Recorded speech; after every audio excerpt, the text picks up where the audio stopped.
In the news tonight, 15 criminals, including 10 terrorists, are executed by hanging at Swaga Correctional and Rehabilitation Center at dawn today.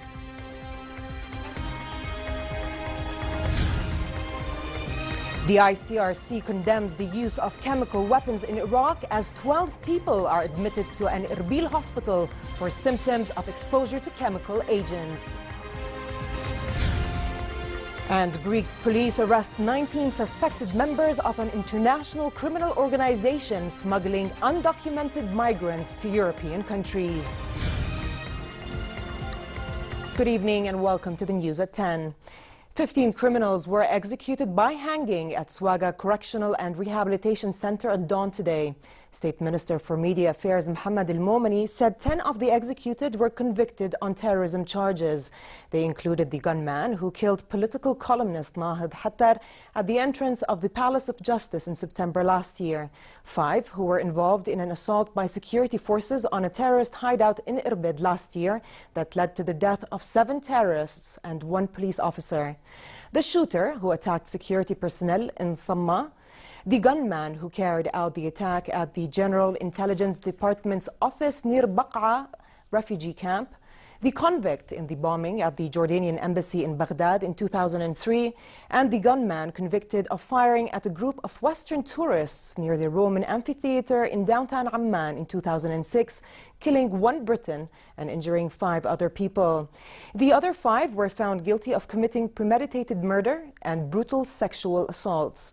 This is the inevitable fate of anyone who commits a vicious criminal act and attempts to undermine the kingdom's security, said Amman's Attorney General Judge Ziad Dmour. Iraqi civilians, some barefoot, braved cold and rain as they fled fierce fighting between Daesh and the Iraqi forces in their push into western Mosul. The Iraqi military believes several thousand terrorists, including many who traveled from Western countries, are hiding among the remaining civilian population, making the battle to recapture Mosul even more difficult. Here's more.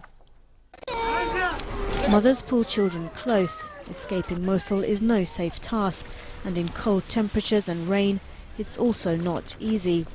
This is the southern side of Mosul in Iraq, where the country's counter-terrorism service is helping civilians reach safety. More than 1,000 people fled fighting between the Iraqi forces and Islamic State on Saturday, leaving their homes overnight with only a few essentials, some having to choose blankets over shoes. Saleh Mohammed fled with his family in the middle of the night and says men caught leaving are executed. We just about managed to escape, he says. Saleh joins some 8,000 displaced others who are now living in a camp at a southern town. The Iraqi military says several thousand militants are hunkered down in Mosul among the remaining civilian population. Iraqi forces captured the eastern side of the city in January after 100 days of fighting. They launched their attack on the western districts 2 weeks ago, and US officials say they'll crush the group within 6 months. In the meantime, a city that was home to 750,000 people is fast becoming vacant. Nearly 200,000 civilians have been forced to leave their homes here since the offensive for Mosul began in October. Meanwhile, at a hospital in Erbil, 12 people, including women and children, are being treated for possible exposure to chemical weapons agents. A family of a mother and 4 children is experiencing skin and respiratory problems and being treated. In a statement yesterday, the International Committee of the Red Cross, ICRC, condemned the use of chemical weapons in the fighting around Mosul. All 12 patients were being treated at the Erbil hospital since Wednesday. 4 of the victims are showing severe signs associated with exposure to a blister agent. The ICRC could not tell which side had used the chemical agents that cause blisters, redness in the eyes, irritation, vomiting, and coughing. The UN humanitarian coordinator in Iraq, Lise Grande, has called for an investigation. To the Syria crisis, and the Syrian government's chief negotiator said an agreed agenda was the only thing achieved at 10 days talks in Geneva, and that the government wants a unified opposition delegation as its negotiating partner. In remarks at the end of talks yesterday, Syria's ambassador to the UN, Bashar al-Ja'fari, said the agenda agreed through UN mediator Staffan de Mistura gave equal weight to 4 subjects, including the government's priority of fighting terrorism. Damascus is also seeking a unified Syrian opposition, not a Saudi, Qatari, Turkish or French partner that would agree on a common agenda. Nothing has been adopted so far. There is nothing final at all except for the agreement on an agenda. This is the only final thing we achieved in this round. We want to negotiate with one delegation for these oppositions. Let them agree and then sit with us to talk according to the agenda we agreed on.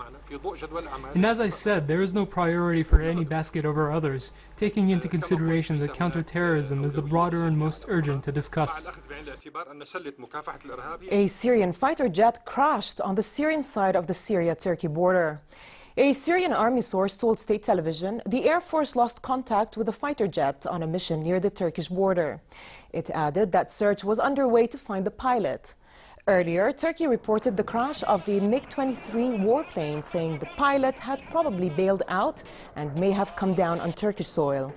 The Syrian opposition had claimed they shot the plane down.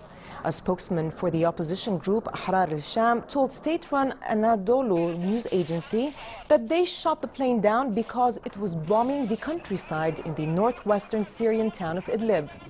Search and rescue teams arrived at the wreckage and reported that the cockpit was empty, confirming earlier reports that the pilot ejected before the crash. Between November and January, a total 21 civilians were killed in 9 separate strikes by the US-led coalition fighting Daesh in Iraq and Syria. That brings the total number of civilians unintentionally killed by the coalition since the start of operations against Daesh to 220, according to a statement by the US military. The statement said, although the coalition takes extraordinary efforts to strike military targets in a manner that minimizes the risk of civilian casualties in some incidents, casualties are unavoidable. Monitoring groups, however, provided a much higher estimate, putting the number of casualties at over 2,400. Libyan forces carried out airstrikes around major oil ports overnight and into the day today as they seek to regain control of the northeast from a rival faction. The eastern-based Libyan National Army and allied forces reiterated yesterday from the oil ports of Sidra and Ras Lanouf, 2 of Libya's largest export terminals, as a faction known as the Benghazi Defense Brigades attacked. The assaults raised the prospect of a new escalation of violence around the ports and put Libya's oil production at risk after a recent boost. Though Sidra and Ras Lanouf have been reopened, they were badly damaged and are operating well below capacity. The National Oil Corporation in Tripoli held an urgent meeting yesterday to look at ways to protect oil facilities in the area and to review current loading schedules. Elsewhere in Libya, naval forces rescued 115 illegal migrants after their overloaded rubber boat sank off the coastline. Tripoli Naval Forces spokesman said 25 more people were still missing. Survivors were from different sub-Saharan countries, with one from Bangladesh. The European Union says some 60 to 70% of people coming via Libya from impoverished African nations are economic migrants. In Greece, meanwhile, police said they arrested 19 suspected members of an international criminal organization smuggling undocumented migrants to European countries. The chief of police in the island of Crete told a news conference that the smuggling ring operated in Egypt, Crete, Athens and Italy. 113 migrants from Syria, Somalia, Iran and Egypt, among others, were found hiding in homes, warehouses and a cave on the island. Police also found and seized guns, hunting rifles and equipment used for the smuggling operations. Greek police said the suspected smugglers were charging 2,000 to 4,000 euros per person, while the illegal profits from the operation were estimated to be more than 760,000 euros.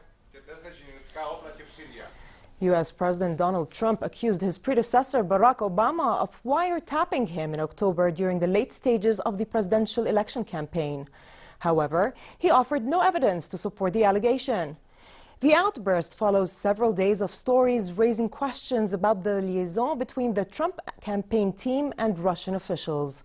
Responding to these questions, Trump took to the outburst to Twitter, accusing Obama of wiretapping him and adding that nothing was found. But an Obama spokesman said Trump's claims are simply false. Continuing his morning tweet storm, Trump attacked Arnold Schwarzenegger after the actor announced he would quit his role as host of NBC's reality show The Celebrity Apprentice, blaming Trump's role as executive producer for low ratings.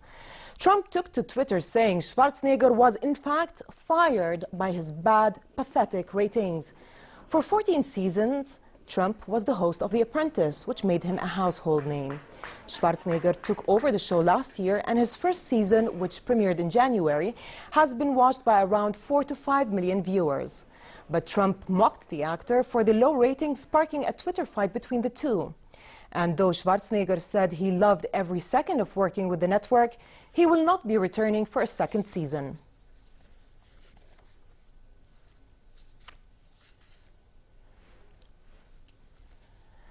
Secretive British street artist Banksy has opened a hotel next to Israel's apartheid wall in the occupied West Bank town of Bethlehem, his latest artwork in the Palestinian territories.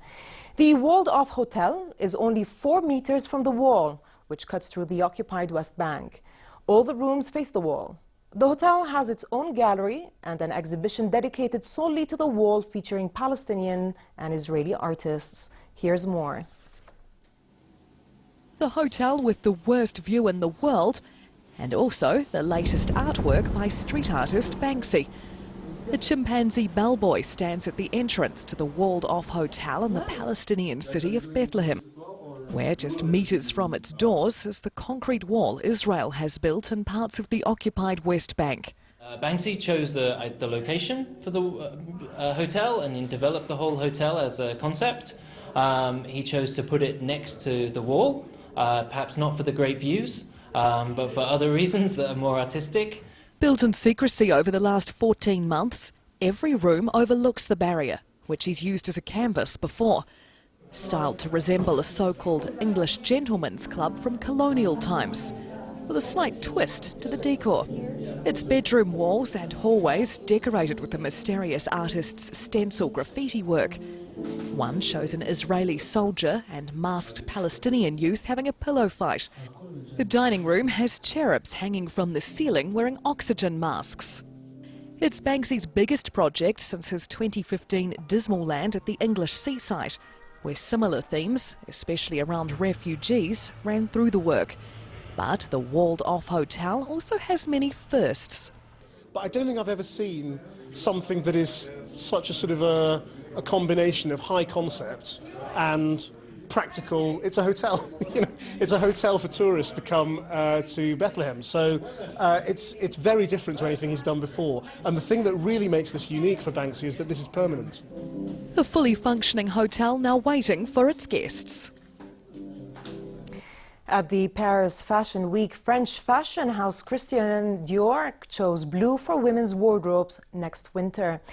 The collection for Dior's autumn-winter 2017-18 saw models strutting down the catwalk in a color palette of different shades of blue: navy, midnight denim, as well as black and white. There were navy belted jackets worn with cropped trousers, taffeta pleated dresses, tops and skirts, dark blue velvet dresses and trouser suits, loose denim trousers, dungarees, and overalls were also presented. For the evening, models wore sparkling sequins, floral embroidery, and moon and star motifs on dark velvet and tulle dresses. Accessories included berets, choker necklaces, and bags slung over, and the shoes varied from simple stiletto heels to flat and knee-high boots. Paris is holding the last leg of the women's wear autumn-winter 2017-2018 catwalk shows after similar events in New York, London, and Milan.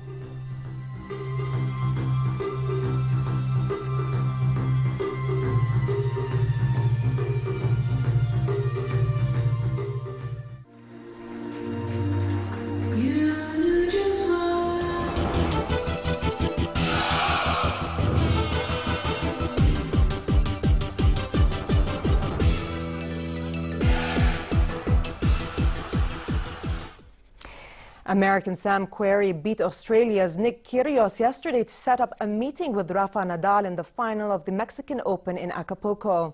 The 29-year-old dropped the first set but held on to win the next two for a 3-6, 6-1, 7-5 victory. Kyrgios had eliminated top-seeded Novak Djokovic a night earlier.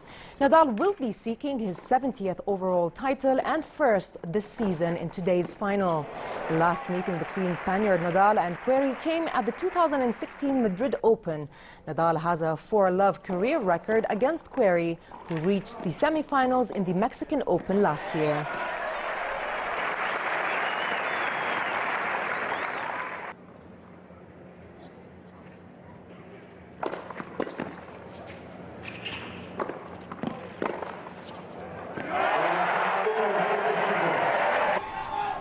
Finland's 20-year-old Mirko Lahti won the inaugural Red Bull Crashed Ice Junior World Championship yesterday in Ottawa after collecting his third straight victory in the new competition designed to introduce more young athletes to the world's fastest sport on skates. The Flying Finn narrowly beat Canada's Samuel Nader into second place and Finland's Joni Saarinen into third in a photo finish on a freezing cold night of downhill racing that kicked off Ottawa 2017, a year of celebrations in honor of Canada's 150th union as a nation.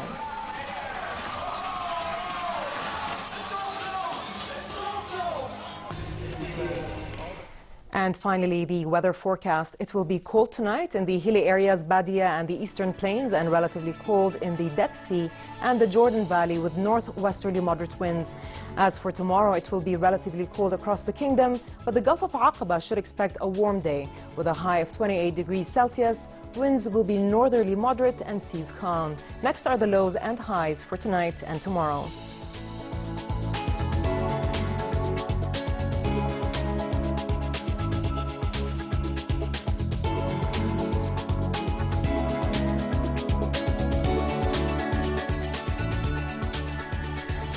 Before we end the news, here's a reminder of our top stories.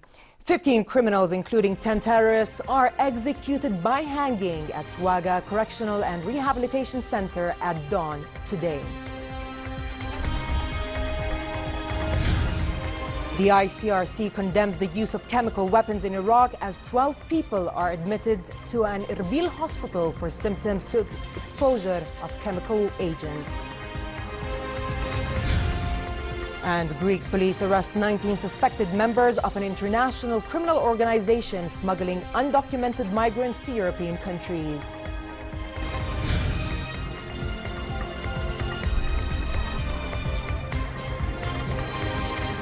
With this, we conclude tonight's news. I'm Dana Absham. Thanks for watching and have a good night.